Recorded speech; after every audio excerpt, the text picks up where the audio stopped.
So I want to quickly look at some unhinged reactions to this post right here. So you can see the caption, ruins an entire work sector for their own group of people, referring to ProZD and Peter Dinklage. Now I'll explain further what their context is in a second, but this quote of that post would get 42,000 likes, attempting to gaslight the reader and completely rewrite what was going on with these two particular situations. So this user says, ProZD advocates for marginalized communities to have the same chances and opportunities of voice acting as others.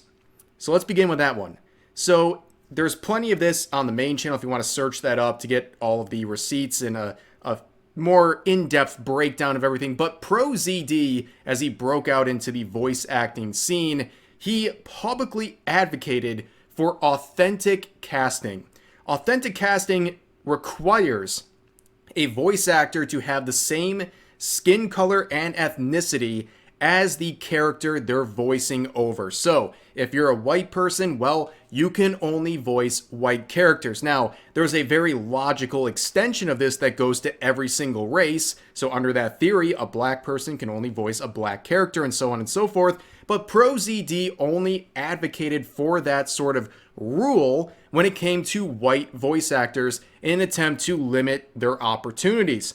Well, lo and behold, eventually his own theory was used against him, and he lost an opportunity because he didn't match up with the character he was going to voice. And he went to Twitter, cried about it, and then deleted his tweet after people basically said, well, you reap what you sow. You asked for this. You supported this. So no, this guy is not trying to advocate for marginalized communities. He's selfish. He's hypocritical. And honestly, all he did was advocate for discrimination in a field where the color of your skin shouldn't matter at all for the role you are playing, because all you're doing is providing a voice.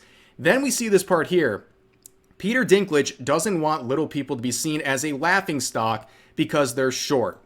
So no, that's not what's going on here. By the way, Peter Dinklage, great actor, a lot of respect for his craft, but his take on Snow White was atrocious. He spoke on the behalf of all actors with dwarfism and said that they would be disrespected if there were actual actors with dwarfism cast as the 7 dwarfs in the Snow White live-action remake.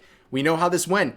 Disney specifically mentioned Dinklage and said, we want to honor what he's saying, so they, instead of casting actors with dwarfism, they instead use CGI dwarfs, and those are absolutely disgusting. They're terrible to look at.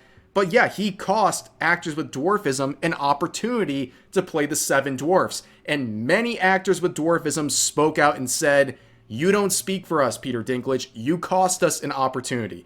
So these are the two people this user is championing to the point of 42,000 likes. It's literally insane. And then they end it by saying, they aren't wrong, you're just a salty neckbeard. Probably projection right there, but this person is trying to gaslight people, and it's working. It's absolutely insane how they try to rewrite the narrative of these two individuals who literally cost marginalized communities opportunities in various fields.